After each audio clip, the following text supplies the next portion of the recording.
It's Monday. That means it's McGuire Monday. I'm, of course, joined by Pierre McGuire. Pierre, we're at the point of a Toronto Maple Leafs season where, quite frankly, the real conversation is about what's going to be happening next season and in the offseason. But sticking with the current season, the Leafs host the Dallas Stars tonight, coming in having lost 5 straight. Yeah, it wouldn't surprise me if it's 6 straight after tonight. I'm not going to lie to you. Dallas is still trying to play their A game, getting ready for a showdown with the Titans that are the Minnesota Wild. So I don't think they're going to take their foot off the accelerator very much. And for Toronto, it's about fact-finding right now. I saw that Ryan Teverberg is going to play his first NHL game. He's a kid I know really well, Kyle. Watched him play as a youth growing up, and he was a real good player in the GTHL. And went on to the University of Connecticut and was a good player there. So I've known his game a long time. I love to see kids like this get an opportunity, and I'm glad the Leafs are going down this road with younger players like Teverberg, like Easton Cowan, and hopefully they'll continue that with some of the other guys that are down in the American Hockey League right now. But to me, the biggest thing is just get through this season and find out who's going to be the new boss in town and build off this brand going forward. I'm really excited that Artur Akhtymov is getting the start for the Leafs tonight, Pierre, because, if you want to see what someone is capable of doing at the NHL level, well, he's going in a very low-pressure situation because the season's a wash. However, he's going in against one of the best and most potent teams in the NHL. Why not see what this kid can do? I love it. I'm so glad to hear you say that. I'd rather be proactive in a situation like this than reactive, and I think they're being proactive by doing this. They'll know exactly what they have. Now, it may not be letter perfect, and there might be some hiccups, but give all these kids an opportunity to play against better teams. And obviously, the last night of the year, you're playing against the Ottawa Senators. They've already clinched a playoff position. They might not play their A lineup, but the guys are going to be playing for Ottawa. They're going to want to prove to Travis Green, hey, coach, if we have injuries, I can play in the playoffs. So you're going to get a good game from Ottawa. And I think you're going to get a good game from Dallas as well.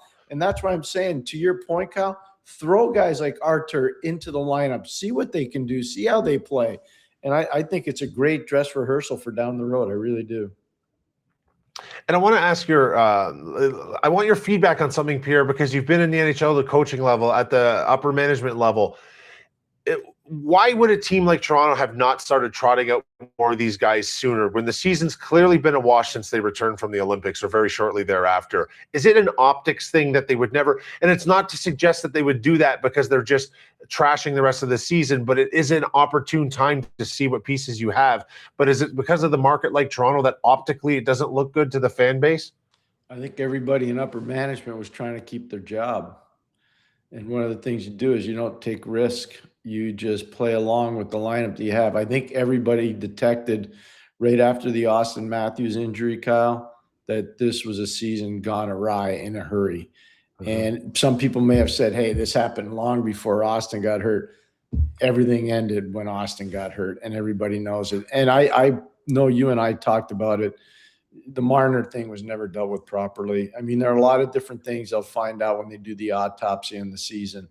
But to me, the biggest thing right now is you got to identify the guys that have a legitimate chance to play, the guys that might have a chance to play, and the guys that will never be able to play. And so you got to identify that by getting them in the lineup and see what they can do. Given these last 2 games against a Dallas team that, as I agree with you, Pierre, I think they keep their foot on the pedal. No one wants to go into the NHL playoffs without momentum. Ottawa will be in the exact same boat. The Leafs are in tough against these. I mean, they're in tough in every game now, as they've shown lately. But these 2 games in particular, and if they happen to lose both these games, they will have, in fact, protected their top 5 pick that they had originally traded to the Boston Bruins. You have to figure that is something of a silver lining going into the offseason so that the new general manager, when and if that person is announced, comes in and go, okay, well, we've got something to start with here. I agree. That's such a good point. And I think that's where upper management, when whomever it's going to be, will say, hey, we're going to get better starting with this pick. This is how we're going to kind of start to roll going forward. So it's a great opportunity for the amateur scouts at least to prove their worth. We'll still see what happens, with the development process down with the Marlies. But I think, this is tremendous. It's an awesome opportunity for them to help grow their brand. And this entry draft, I guess they call it a draft now. They don't call it the entry draft anymore. this draft is good, especially in the first 10 picks. So they're going to get a very fruitful player, whomever they choose to pick. And is it possible to ascertain at this moment, even just from your own perspective, Pierre, what that pick should be? Or do we need to see what kind of movement is going to occur in the offseason, what type of general manager is coming in? Or is there an obvious need to be, I mean, there's a lot of needs to be addressed by this team, but if it was your pick, Pierre, who are you looking for? If there was a top end D-man on the market in the draft process, I would be looking there first. If there wasn't, I would think about maybe moving the pick or taking a real top end winger, scoring winger. But I'd have to, again, you have to see what's out there. You know, there could be a team ahead of Toronto that decides to move a pick. You know, maybe Toronto decides to package a pick and a player to hit a home run to get somebody that can really make a difference for them going forward, because we keep hearing that they don't want to use the term rebuild. They just want to kind of retool. And they're using Boston as an example. They use Washington Capitals as an example, maybe even the Pittsburgh Penguins as an example. And that's kind of ironic considering that Kyle Dubas is running Pittsburgh right now, not Toronto. So I think that's part of it. And that fifth pick's going to have serious worth, whether they keep it, package it, or just trade it. Yeah, it's good value whichever direction they look, and hopefully, you know, they're able to package something together or take someone that can make a difference for this team over the course of the next 3 years. You know, Pierre, I never expected to be having these types of conversations with you at the start of this year. We both agreed on the Marner situation. It wasn't a great move, but we didn't think this team was going to be this bad, but all the pieces fell apart. When would you expect a new general manager to come in? And if something is going to happen with Craig Berube, would you expect it to happen before or after that move? Before. I think what they're going to do is they don't want the new GM to be the bad guy. The new GM is going to come into a wide open, clean slate. And that's what I believe. Nobody has told me that, but that's how I would do business. But I do think that there'll be a change made at the coaching position. I also think that they're going to take their time, but if they find the right candidate, I don't think they're going to mess around. And I think eventually they'll hire somebody that can communicate well in the hierarchy of the Maple Leaf Sports and Entertainment Group, but also relate well with the community in particular. The Leaf brand has taken a hit. It has. They're going to have to figure out how to get the brand back on track. And that's all part of communicating. And if you don't communicate your vision properly in the community, especially the greater Toronto area, that rebranding is going to take a lot longer. Yeah, and this is a franchise that's been accused over the years of being a business-first operation, less concerned with the on-ice product. But now that they see what the direct correlation to the business is suffering, Pierre, the business of the Toronto Maple Leafs is down bad right now, and they're in rebuild mode, whether that's been publicly acknowledged or not. That's what this hockey team is. But let's look around the league quickly before I let you go.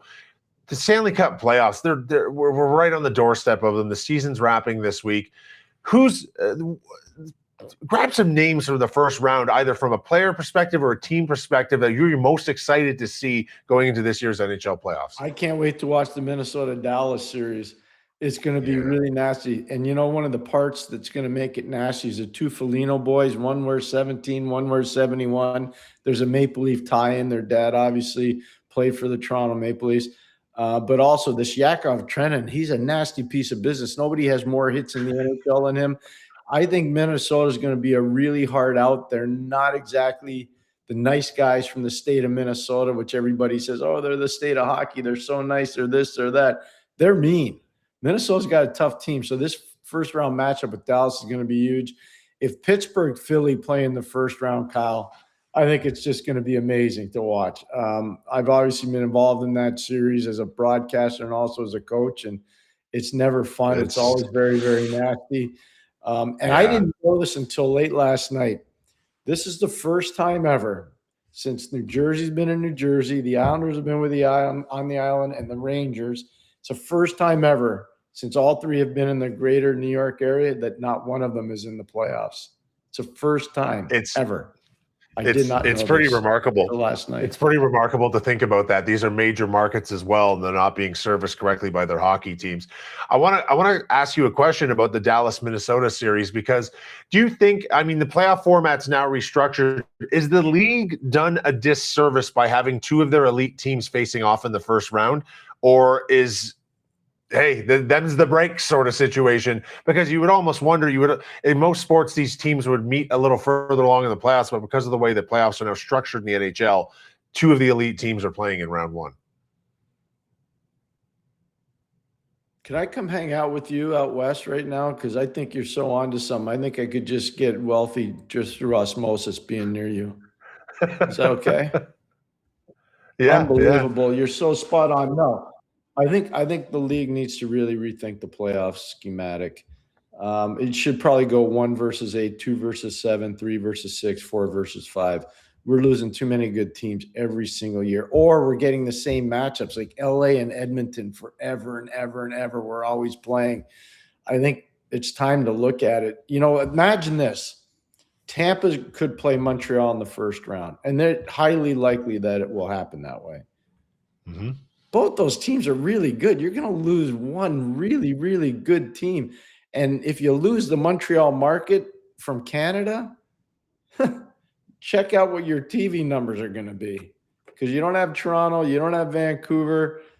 Ottawa doesn't really get big TV numbers. Edmonton, unless they're really on a long run, is not getting big TV numbers. It's not good. And then you compound that with what you got in the States with no New York team, no LA team, right? Well, maybe LA, no Chicago team for sure. It's tough. It's really tough. Really tough. So I'd like to see a change. I'm with you. I hope I'm with you. I'd like to see it go 1-8, 2-7, 3-6, 4-5. Yeah, I to some degree I do miss that, because I think they've removed some of the reward of having such a strong regular season by forcing the top teams to cluster together this way. It's not forcing, it's just the way things fall. But I do prefer 1-8, 2-7, 3-6, 4-5 the way it was. Pierre, any final thoughts before I let you go heading into these playoffs? I hope you're having a good time out there. Enjoy the time out west, watching all the playoff hockey. We'll have all the matchups probably by the end of tonight, hopefully anyways, maybe early tomorrow morning. I'm really pumped. I think the one thing about this playoff in particular, I don't think there are any super teams. I think the potential for upsets are almost every night. And we could have, a very interesting Stanley Cup final, which I know that everybody likes seeing Edmonton and Florida, but I think people like change too.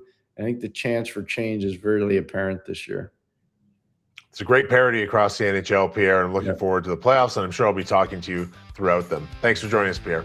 Thanks a lot, Kyle. Take care.